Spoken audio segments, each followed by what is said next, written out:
नमस्कार मंडळी, कसे आहात? तुम्हा सर्वांचं खूप खूप स्वागत करते आहे आणखी एका नवीन व्हिडिओमध्ये।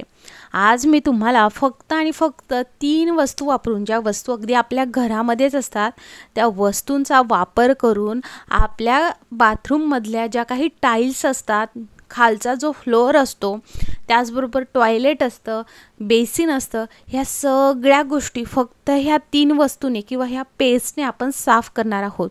आता तुम्ही पहिले हाल बघू शकता। मला ना कमेंट आल्या होत्या की बाथरूमच्या टाईल्स खूप खराब झाल्या, तर त्यासाठी काय करावं किंवा ते स्वच्छ कसं करायचं। मग म्हटलं चला मी व्हिडिओ बनवते आणि विथ रिझल्ट तुम्हाला शेअर करते। तुम्ही बिफोर कंडिशन बघू शकता, किती घाण झालेला आहे। आणि या टाईल्सची डिझाईन अशी आहे की छोटे छोटे स्क्वेअर आहेत ना, तर त्या स्क्वेअरच्या बॉर्डर्सला ना ती घाण अशी जमा होत जाते। आणि कसं आहे, क्षारयुक्त पाणी असलं की टाईल्सवरती पांढरे डागसुद्धा होतात। आता याचा टेक्स्चर काहीसं असं आहे की तुम्हाला डिझाईन थोडीशी व्हाईटिश आणि काळपट दिसेल, पण तुम्ही जर व्यवस्थित बघितलं तर तुम्हाला घाणसुद्धा दिसेल।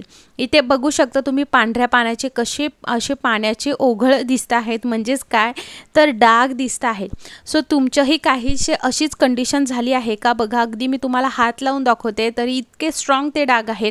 मग फक्त या घरातल्या 3 वस्तू तुम्हाला वापरायच्या आहेत। तर हे कसं साफ करायचं आहे स्टेप बाय स्टेप मी तुम्हाला सांगणार आहे, त्यामुळे व्हिडिओ शेवटपर्यंत नक्की बघा। आणि तुम्हीही मला ज्या पद्धतीने, ज्यांनी मला कमेंट केली तशा पद्धतीने तुम्हाला कशावरतीही व्हिडिओ हवा असेल, मला कमेंटमध्ये नक्की सांगा, म्हणजे काय मी तो लवकरात लवकर व्हिडिओ बनवेल।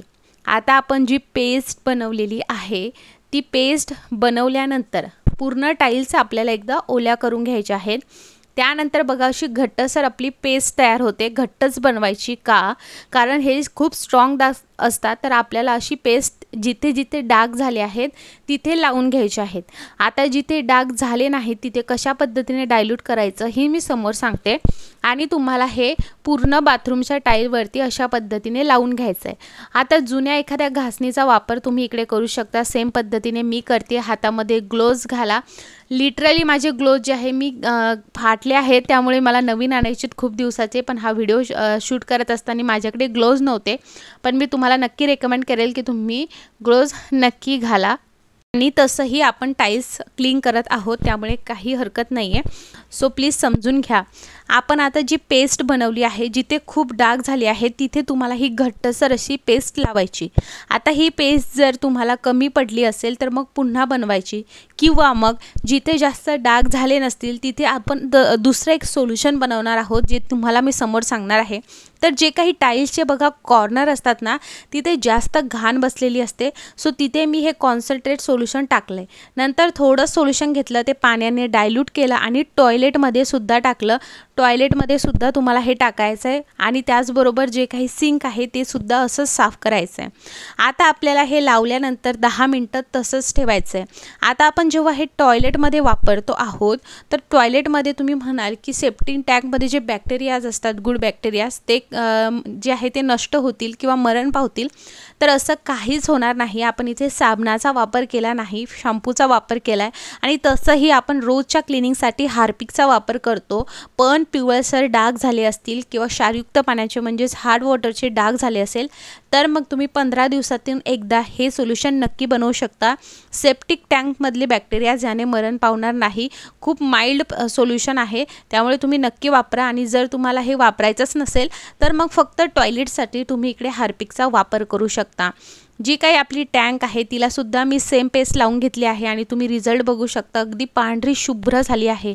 जे काही डाग आहे ना ते अगदी निघून जातात आणि एकदम भारी असं सोल्युशन आहे, त्यामुळे तुम्ही शेवटपर्यंत व्हिडिओ बघा। आधी म्हटलं चला तुम्हाला रिझल्ट दाखवूयात। सो आता आपण ते बाकीचं घासायचं राहू देऊयात, तोपर्यंत ही पेस्ट कशी बनवायची ते बघूयात। सो पेस्ट एकदम भारी आहे आणि घरच्या साहित्यात आहे। सगळ्यात प्रथम तुम्हाला घ्यायचा आहे शॅम्पू। जोही शॅम्पू तुम्ही वापरता आहात तो घ्यायचा आहे। आता चमच्याने म्हणत असाल तर साधारणतः 2 चमचे घेतले। आता बघा, प्रमाण वाढू शकतं आणि कमीही होऊ शकतं, ठीक आहे। त्यानंतर त्यामध्ये मी घालत आहे, जेवढं शॅम्पू घेतला तेवढंच बेकिंग पावडर। मी बेकिंग सोडा घेतला नाही, त्यामुळेच मी तुम्हाला आधी सांगितलं आपण एकदम माइल्ड बनवतो आहोत। जर खूप स्ट्रॉंग डाग असतील तर मग इकडे बेकिंग सोडा तुम्हाला घ्यायचा आहे, किंवा मग तुम्ही इनो घेऊ शकता। त्यानंतर तुम्हाला इकडे वापरायचं आहे सिट्रिक ॲसिड. सिट्रिक ॲसिडला लिंबू सत्वसुद्धा म्हटलं जातं. सो कोणत्याही किराणा मालाच्या दुकानात तुम्हाला ते इझिली मिळेल. सो फक्त 1 चमचा आपण इकडे सिट्रिक ॲसिड घालतो आहे. सिट्रिक ॲसिड 2 फॉर्ममध्ये भेटतं, एक तर साखरेसारखं क्रिस्टल फॉर्ममध्ये आणि एक पावडर फॉर्ममध्ये. जे तुम्हाला भेटेल ते तुम्ही घेऊ शकता. जसं आपण हे मिक्स करायला जातो, तुम्ही बघा हे अगदी फुलायला लागतं हे सोल्युशन, कारण या तिघांचीही एकमेकांसोबत रिॲक्शन व्हायला सुरुवात होते. आणि इकडे बघू शकता आपलं सोल्युशन अगदी फ्लपी तयार झालं आहे. आणि फक्त आपण एवढंसं घेतलं होतं तर त्याने किती मोठी पेस्ट ही तयार झाली आहे. अगदी व्यवस्थित मस्त ही दाटसर अशी पेस्ट तयार होते. त्याचबरोबर आता बघा आपल्याला हे एकदम कॉन्सन्ट्रेट जे आहे हे तुम्ही जे काही बाथरूमचे टॅब वगैरे आहेत त्यालासुद्धा लावू शकता. आता बेसिकली जो खालचा फ्लोअर असतो तो आपण दररोज साफ करतो, मग त्यावेळेस तुम्हाला तो डायल्यूट केला तरीही चालेल, म्हणजे यामध्ये पाणी टाकलं तरीही चालेल. किंवा मग रोज रोज तुम्हाला हे बनवण्याचं नाही जमलं तर मग सुद्धा मी तुम्हाला एक दुसरं सोल्युशन सांगते. तर काय करायचं आहे, इथे मग घेतला आहे मी, त्यामध्ये पाणी घेतलं आहे आणि त्यामध्ये आपल्याला फक्त एक वस्तू टाकायची आहे, ती म्हणजे फक्त आणि फक्त निरमा. जो ही वॉशिंग पावडर तुम्ही यूज करता बसतो, जिथे जास्त डाग झाले नाही आहेत ते खूप भारी पद्धतीने हे निघतं. किंवा मग डागसुद्धा झाले असेल ना तर निरमा ते काढण्यास खूप मदत करतं. सो बेसिकली हे जे काही टाईल्स असतात त्याचे बघा मी जिथे घासती आहे, म्हणजे हे जे कॉर्नर आहे ना तिथे घाण साचत चालते. सो आपल्याला घासणी जुनी एखादी जुनाट घासणी घ्यायची किंवा तुम्ही स्टीलचं स्क्रबर घेतलं ना तरीही चालेल आणि हे कॉर्नर घासून घ्यायचे. जर एखादा ब्रश तुमच्याकडे असेल तर ब्रशने सुद्धा तुम्ही हे काम केलं तरी चालेल. किंवा जशा पद्धतीने मॉप असतो तसंच आता ब्रशसुद्धा मिळायला लागलेले आहेत. सो खाली न बसता उभ्यानेच तुम्ही घासू शकता. सो तसेही ब्रश तुम्ही ऑनलाईन घेऊ शकता. सो अशा पद्धतीने बघा एक जी टाईल्स आहे जिला जास्त डिझाईन आहे त्या डिझाईनमध्ये खरं तर घाण साचत गेलेली होती आणि तीच मी इकडे घासती आहे आणि घासणीने व्यवस्थितरित्या ही निघते. याला आपण फक्त अगदी 5 ते 7 मिनिट जर रेस्टिंग टाईम दिला ना तर निघण्यास खूप मदत होते, पूर्ण घाण निघून जाते. आता हा कॉर्नर बघू शकता तुम्ही किती घाण झाला आहे बघा. अगदी व्यवस्थितरित्या अगदी मिनिटाच्या आतमध्ये तो साफ होतो. तुम्हाला मी वेगवेगळे कॉर्नर दाखवते आहे म्हणजे कसं तुम्हाला जे आहे समजेल की हो याने रिझल्ट येतो आणि तुम्ही सुद्धा ट्राय करणार. विथ रिझल्टच मी इकडे तुम्हाला व्हिडिओ शेअर करत असते. आता बघा मी हे व्यवस्थितरित्या आता इकडे मी हे करण्यासाठी मला थोडीशी पेस्ट कमी पडली त्यामुळे मी काय केलं आहे निरम्याचं पाणी इकडे वापरते आहे आणि हे घासून घेते आहे. खूप व्यवस्थितरित्या हे डाग जे आहे ते निघतात. सो चला आता मी हे सगळं घासून घेते.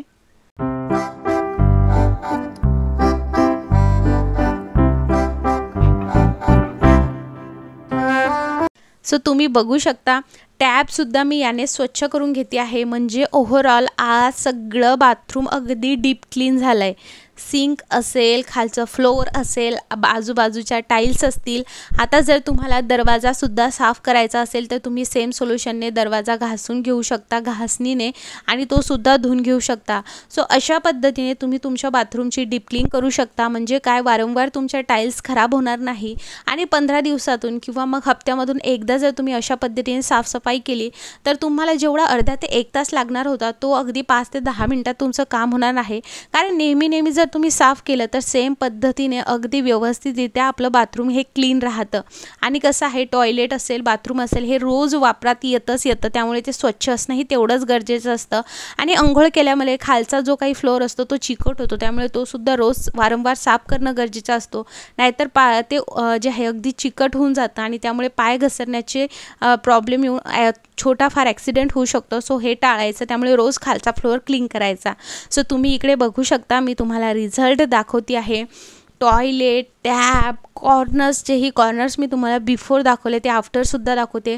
सगळे अगदी साफ झालेले आहेत. सो तुम्हीसुद्धा तुमच्या बाथरूमच्या टाईल्स अशाच साफ करू शकता. गॅलरीच्या टाईल्स असतील किंवा तुम्हाला तुमच्या घराच्या टाईल्स साफ करायच्या असतील त्या सगळ्या टाईल्स तुम्ही ह्या एका सोल्युशनने साफ करू शकता.